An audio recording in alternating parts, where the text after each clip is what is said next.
aqui antes de provar o gosto dessa fruta.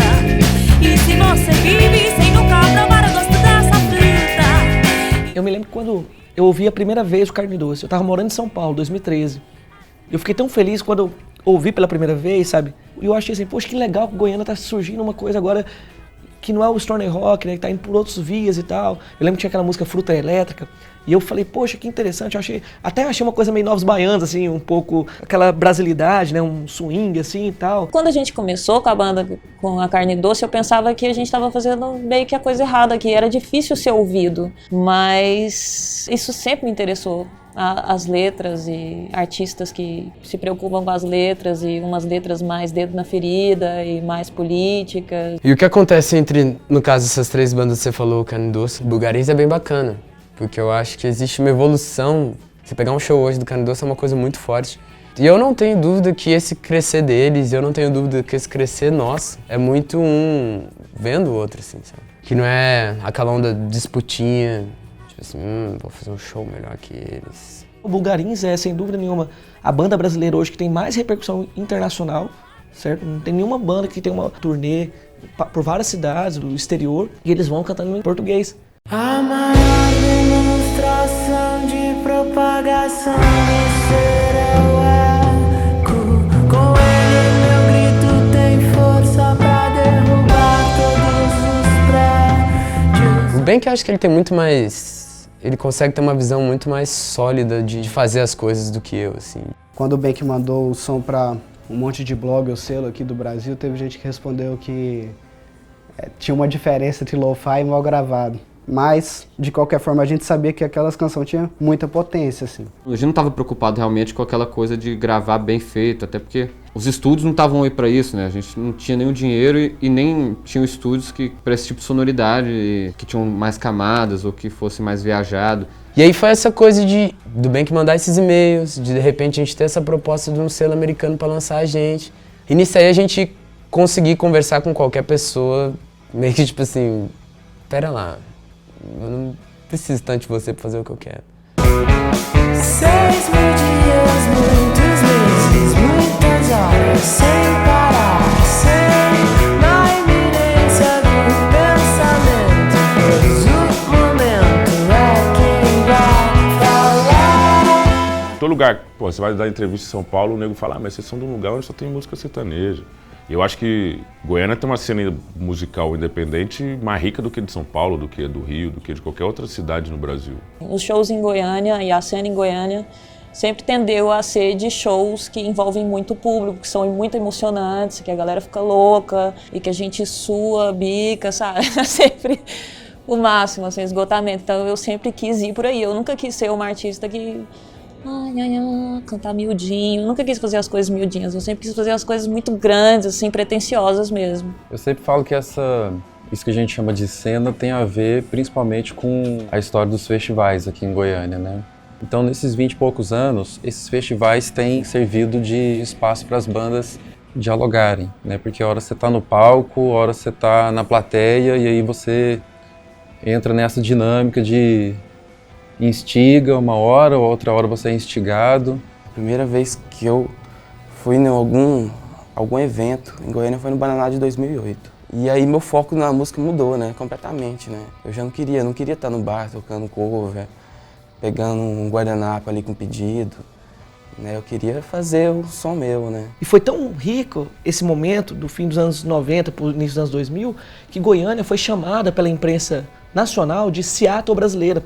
Que é, tipo assim, pela efervescência de bandas que tinham, o cenário, as bandas do Brasil todo queriam tocar aqui. Cara, esses festivais são fundamentais, eu digo porque quando você começa a tocar em Goiânia, você começa a tocar, querendo tocar nesses festivais, né? Então a gente começa a ter banda e o grande sonho nosso é tocar no Bananada, né?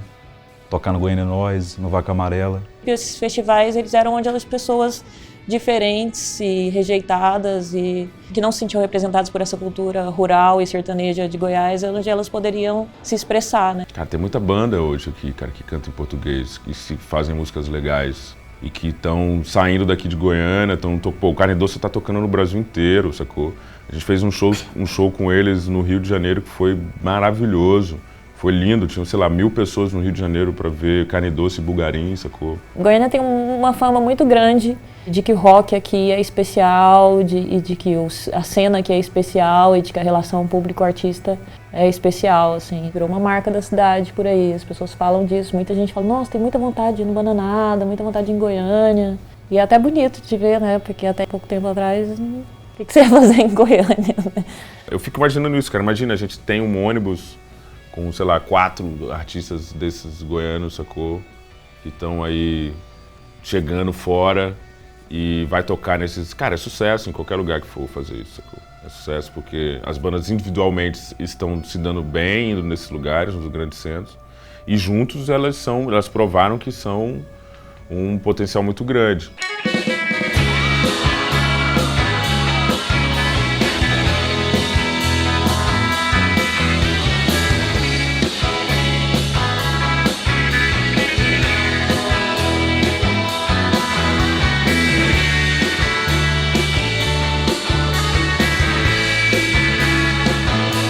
O Dinho, ele tem música pra caralho, ele compõe, tipo, muito bem e numa velocidade, num ritmo, assim, muito absurdo, porque, é sério, tem época que ele deve ter, tipo assim, umas 30 músicas e se ele quiser, tipo assim, toda semana tem uma bela canção pop, gostosa de ouvir, tipo assim, e na voz dele ainda. Vamos lá, tipo assim, o que é popular hoje em dia?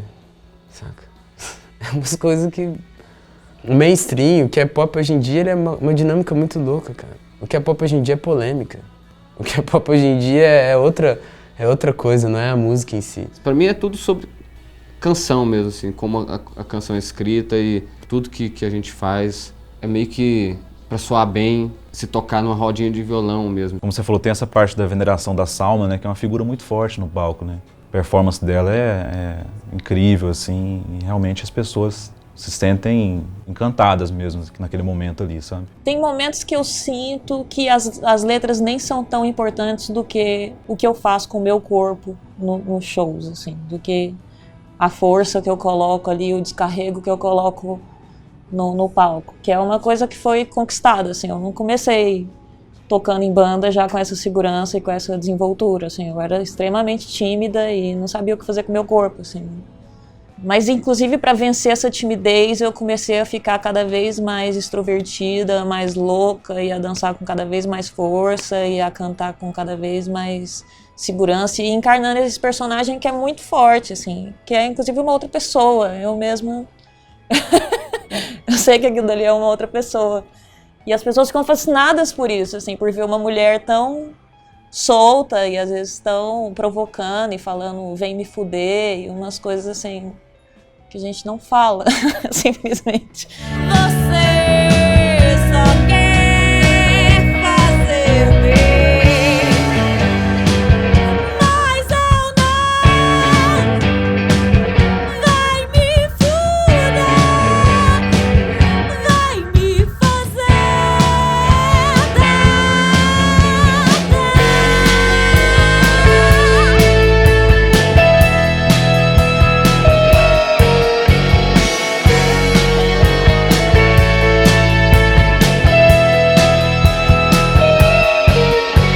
Diego de Moraes foi a maior referência no sentido de que ele era um cara que fazia letras em português, num cenário em que a maior parte das bandas escrevia em inglês. Quando eu cheguei cantando em português, e até vi entrevistas de colegas falavam assim, a gente não tem nada para dizer porque a gente canta em inglês mesmo. E no meu caso, inicialmente, me interessava o quê? A letra, eu tinha uma mensagem para dizer. Todo dia a mesma novela, todo dia cara arroz na panela, todo dia eu sempre penso nela, todo dia esqueço que a vida é bela, todo dia. O Diego, ele quando apareceu aqui, ele foi uma coisa muito chocante pra cena, porque era uma banda de Goiânia que estava em português. É o artista de Goiânia, que traz histórias da cidade. E, tipo assim, o único cara que eu via cantando em português era o Diego, saca? E quando eu vi o Diego, eu ficava, uou, que foda. Então a aparição do Diego de Moraes no cenário traz uma explosão de brasilidade, porque você pega as letras dele, elas expressam todo um trabalho poético, né? Todo um lirismo, toda uma percepção social e existencial, assim, que vai impactar sobre todos os compositores desse cenário dos Novos Goianos, né? Quase como o pai fundador desse cenário dos Novos Goianos, apesar de ser super jovem, né? Coitado de quem pensa que me faz de coitado, só porque declamo que me deixa incomodado.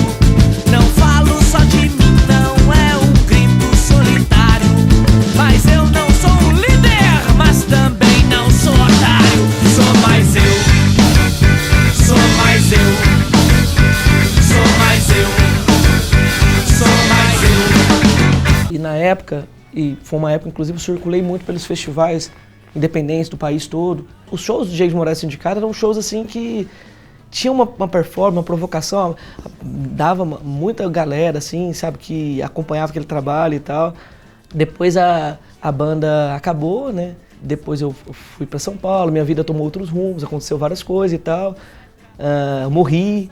E até eu me sinto hoje meio que, às vezes eu me sinto um cadáver ambulante, assim, certo? Tipo, eu sei que para uma nova geração eu não existo, assim, nesse sentido que eu sou um cadáver. Que dia bonito pra gente ir embora, que dia bonito pra jogar tudo fora. Dia bonito, é esquisito, por acaso tem alguém aí que nunca chora. E sobre esse episódio que eu tava na UTI, né, após ter desaparecido ali na Rua Augusta, em São Paulo, bem na Rua Augusta, né? O povo até pensou, poxa, será que foi o Diego que inventou essa história? Mas não, de verdade, eu tinha desaparecido mesmo. Até hoje o povo fala, será que o cara desapareceu? Sim, mas o que importa é que eu sou o cara que apareceu novamente, né? Que reapareci, que eu sumi, mas voltei, entende? E tô sempre voltando e me revoltando constantemente e tal. E daí, após esse episódio, no final de 2013, um episódio trágico, né? Que provavelmente eu fui agredido ali na Rua Augusta e sumi e fiquei entre a vida e a morte, né? Fiquei com coágulo no cérebro. E eu tenho muita gratidão às pessoas que organizaram esse evento no momento que eu estava sem plano de saúde, estava no SUS, realmente na UTI. Dizem isso, eu não lembro desse episódio, mas falam que a primeira coisa que eu pedi foi um violão. E para mim isso é muito simbólico. Quer dizer que por mais que eu me lasquei muito na vida por causa da música, a música foi muito desgraçada comigo. Não a música, mas o cenário musical, porque é muito difícil e tal. Mas ao mesmo tempo, a música sempre me salvou.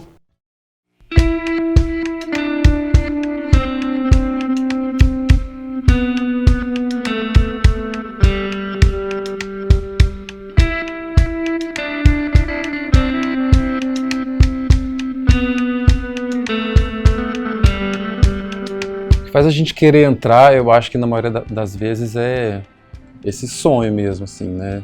E eu acho que, de modo geral, esse universo da música independente no Brasil vive muito disso, sonho.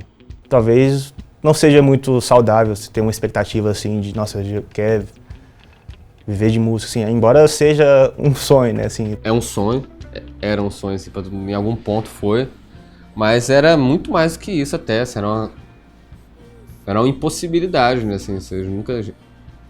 Eu vejo em Goiânia, por exemplo, teve várias bandas que lançaram um CD e acabaram.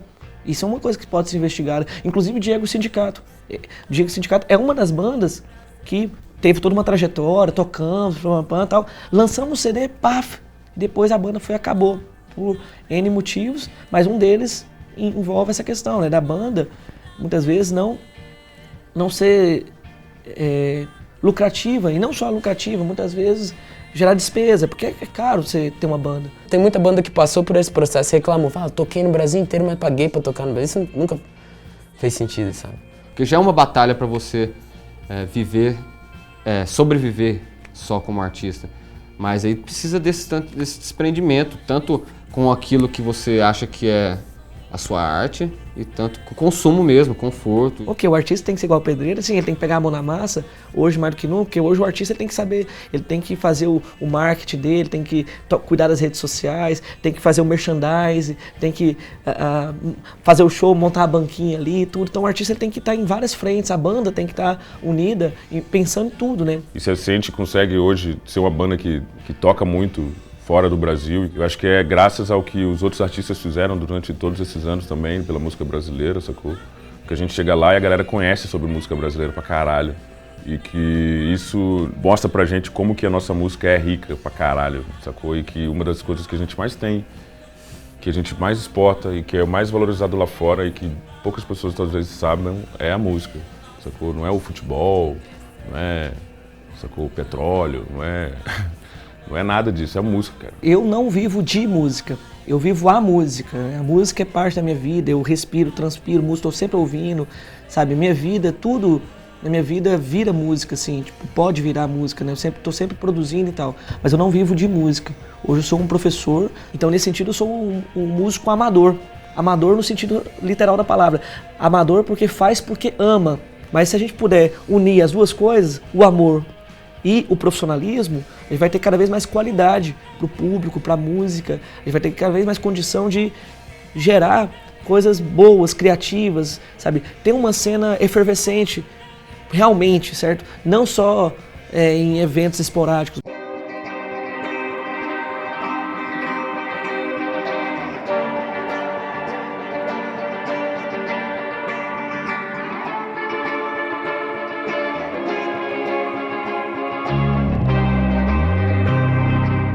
É sobre isso, assim, sobre existir uma conversa tão boa aqui entre essas pessoas, ou bandas, ou músicos, que meio que dá pra você meter um caô e falar que tem alguma coisa. Porque existe alguma coisa mesmo, de fato. Espero que daqui 20 anos as pessoas ainda estejam escutando essas músicas que a gente fez aqui.